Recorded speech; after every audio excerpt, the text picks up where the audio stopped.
Payg'ambarimiz sollallohu alayhi vasallamning nasihat usullari atrofdagi odamlarning holatiga qarab turlicha bo'lardi. Qarang, nasihat qilyapti Rasululloh.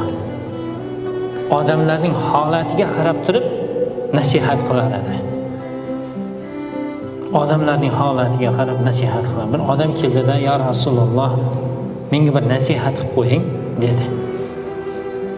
Payg'ambar alayhissalomga u insonning holati ma'lum.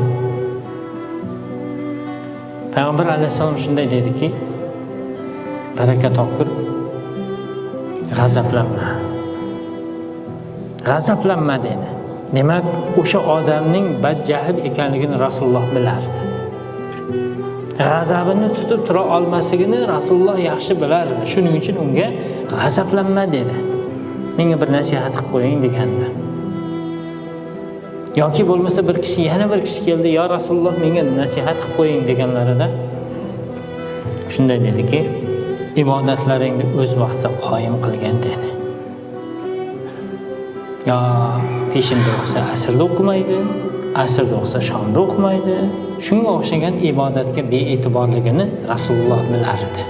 Shuning uchun ibodatga e'tiborli bo'lgin dedi. Shuning uchun aytadiki, Payg'ambar alayhissalom oldiga kelgan sahobalar, kelgan odamlar u kishidan bir menga nasihat qilib qo'ying, nima qilay desa, o'sha insonlarning holatidan Alloh taolo payg'ambarimizni xabardor qilib qo'ygan. O'shanga qarab nima? Payg'ambar alayhissalom o'zlarining nasihatlarini qilar edilar.